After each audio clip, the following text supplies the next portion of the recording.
Welcome, magical ones, to Wild Apothecary Pharmacy, where I'm showing up to explore some of the core remedies that we dose in the path of becoming your phosphoric witch here at Team Wild Apothecary, soon to be renamed Witch Apothecary, possibly. The name is in progress, but yeah, we're rolling with it.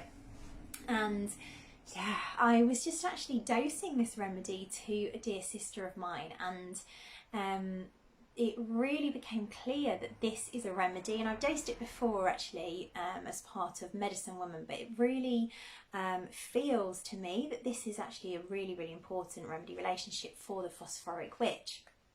And of course, the Phosphoric Witch is a deeply sensitive, very much open-hearted woman who is deeply magical. She has this otherworldly feeling to her, and yet she's kind of become a secret witch because she shamed this beautiful phosphoric core that she has. She's had the kind of layers of wounding piled on top of that until she's no longer able to be that beautiful magical expression of herself, and possibly of her being a healer here in the world as well, for some of you.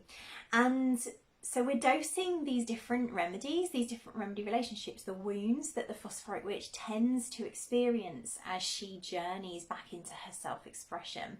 And one of the remedies that I have seen that is a typical place where phosphorus goes to, because phosphorus comes here to live into specific remedy relationships. Imagine her like a core of an onion is phosphorus. That's who she was born here as.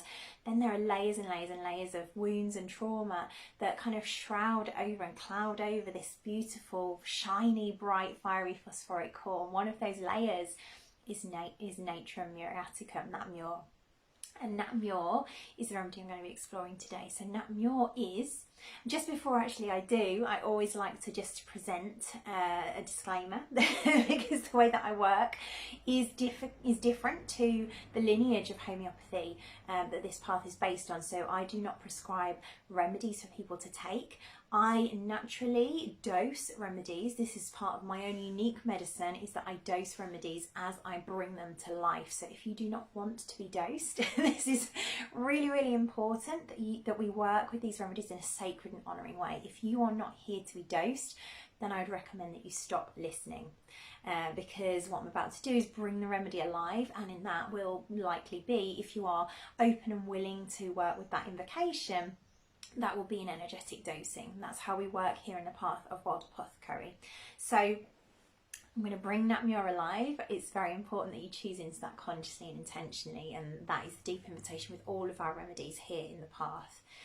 So Nat Mur, Nat Mur, I just actually dosed it to someone, a dear friend of mine, on a call, and then magically on my feed there was a quote. I can't remember who it's by. I'll share that in the link after, but it's the quote about no man is an island. It says, no man is an island entire of itself. Every man is a piece of the continent, a part of the main. And this really gives you a picture for where Nat Mur's struggles lie, especially for the secret witch. And let me tell you a little bit more about the remedy. Again, we work with these remedies, often called remedies of the wild, because they come from different wild things, and they're energetic. So we're talking here about the energy of Nat Mur. Nat Mur is salt, and as it's salt, I have actually dosed this in Medicine Woman once, and it is essentially the mineral queendom. So salt is very much, if you think about us being on an island surrounded by the sea, we're surrounded by salt. It's got a healing energy to it that is kind of like really representative. It contains two qualities which balance each other. So it's very much a remedy of union, of relationship, of connection and disconnection. These are the kind of themes of this remedy. And a big one again is rejection. The idea of rejection and grief around that rejection is huge in the Nat Mur remedy picture. in the Nat Mur personality, let's call her. So one of the things that is key about this is that it's in salt. It is surrounding an island, and that's often how the Nat Mur woman can feel, is like an island. And just to go a little bit more deeply into that kind of union of two qualities, the two qualities that make up salt are cations and anions. I hope I pronounced that right, but essentially they're things that either form relationships or repel relationships. The sodium forms, the chloride repels. And that's important to know, because this is the pole that Nat Mur in shadow, in fear, will experience. This kind of push-pull of like really deeply longing to form a relationship while simultaneously pushing that relationship away and repelling it like a magnet. And this is because the deep wound, the fear, the shadow of Nat Mur is that of that feeling of an island, like feeling like she's alone, isolated, disconnected. That theme, the theme of Nat Mur is disconnection, this kind of theme of relationship, disconnection. And this is so important and crucial to the secret witch. A secret witch, by the way, is a woman who doesn't know her power and magic and doesn't allow her power and magic.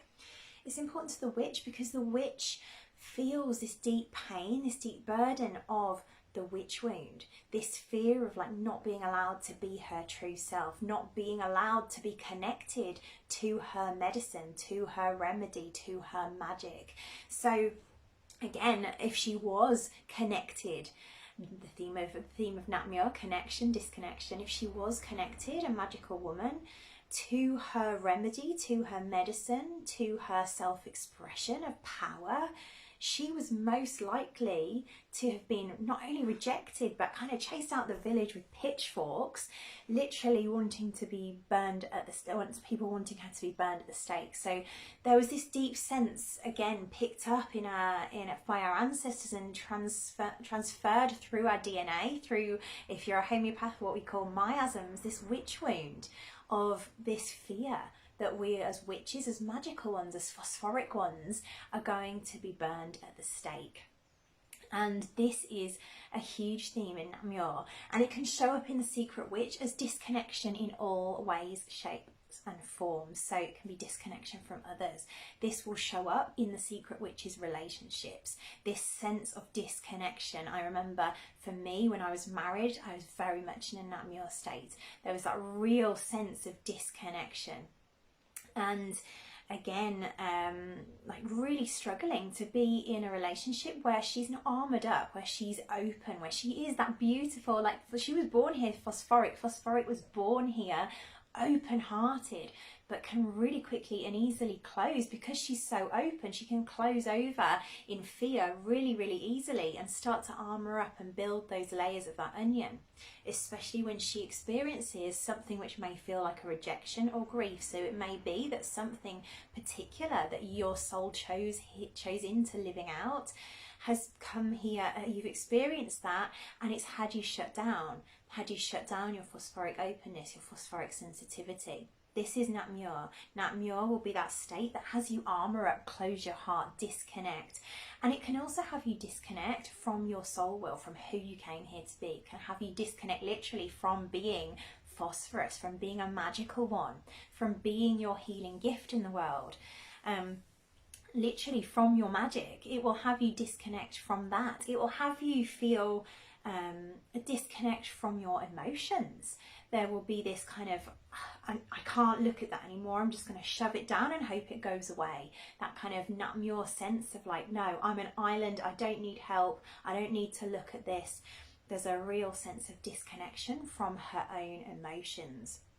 Again, this is completely innocent. All of this is innocently created because this is how we have created stories. Witches are powerful creatrixes.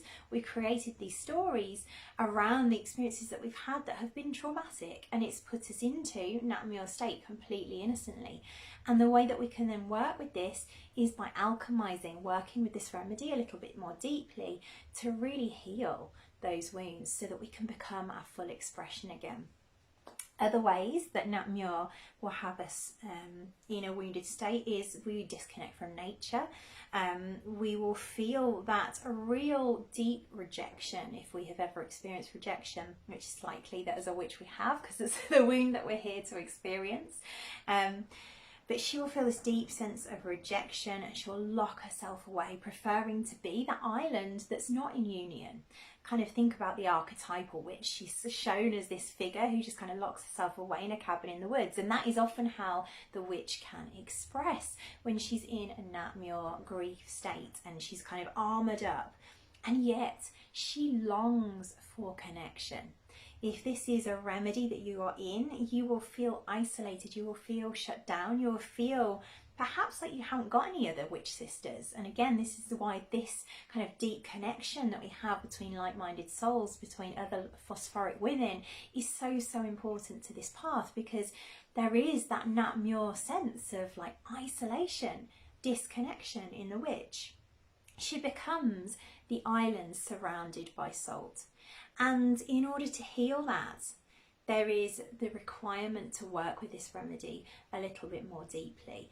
The gold that is available within working with Nat Mur, beginning to see that this is the pattern that you have created innocently, that you've experienced these woundings and that you can heal them and begin to heal them yourself, like we often, again, as secret witches, put out there in this kind of like idea in our minds that we need healing from others. That is not what I'm here to do. I am not here to heal you by dosing you with Nat Mur, which is often how homeopaths work. I am here to invite you to work with the energy of Nat Mur so that you can heal yourself. And that doesn't mean that you have to do that in isolation. That is why connection, community is such an important part of this path. It's why we do group crucibles, because there is a deep healing connection in being with other witches as well, other phosphoric women. But in that work, there is the possibility for alchemy of the gold, the alchemy of the gold of realizing that if you allow yourself to open back to that phosphoric witch, to work with the energy of salt, of Nat Mur, that you are able to see that you are at your core deeply connected. Nat Mur realizes that she is deeply connected. That is who she is. And there is so much healing available in that. There is healing of seeing that we're connected to earth, seeing that we're connected to spirit, seeing that we are connected to all living things, to our friends, to our communities, to our societies, to healing, to whatever it is that we're feeling disconnected from, to our soul purpose, to the phosphoric witch that we came here as. There is a deep knowing as we work and alchemize this with this remedy of our true connection. And this is something that came out actually recently for me. And I hadn't quite seen at the time that it was Nat Mur, me being in a Nat Mur state, but I talked a little bit about how there'd been this sense of disconnection from my witch sisters, or my magical sisters, let's call them, my sovereign sisters. And I've been really deeply in that wound of rejection, and I can see now clearly how that had my phosphoric heart, which felt open. Like I always feel open as phosphorus. It's like I don't really know where the edges are, because phosphorus is like, boundaries, what are those? And yet also simultaneously like closing my heart, or it didn't feel closed to me, but it was received as closed energetically from others. So again, this was that very Nat Mur state of like disconnection. And it's also about coming to see that disconnection is part of the witch as well. And so in many ways, we are here as solitary creatures as a witch, but that doesn't mean we can't also still, like that's how we create best, but we can also still be here for that deep connection that we also long for. We can create that in ways that feel deeply aligned to us.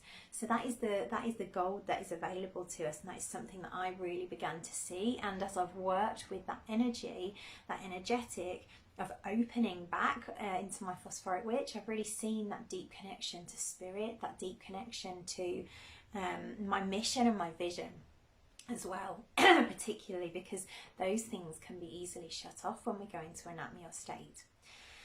So that is Nat Mur. That is something that, again, I sense is going to be part of the Invoke Your World Apothecary Crucible that we have coming up in January now. That has been moved to January, as I shared in my post, I think it was yesterday or the day before.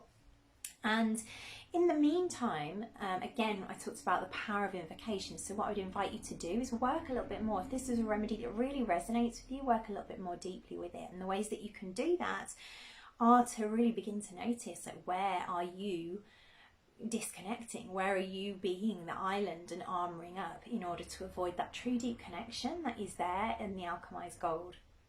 So firstly, where do you resonate? Because like cures like, the more that we can begin to see the patterns, the more that we begin to heal them. And can you love yourself in that? Love is the most healing alchemist of all. So this is really, really important as we walk this path, to be able to love ourselves in these wounded remedy states that we are experiencing. So that's the second thing. And then of course the third one is, if you want to go deeper, then have a little look at our Invoke Your World Apothecary Crucible that's coming up in January. I'll pop the link in the comments below, and yeah, there's a place to register your interest, or you can already pre-book to join us then if that feels deeply aligned to you. But there will be a taster event in January as well. I'm going to leave it there with all my love. Let me know what comes up for you. Let me know where you resonate with this particular remedy, and yeah, enjoy connecting with the other like-minded souls that are likely also feeling this pain. All my love.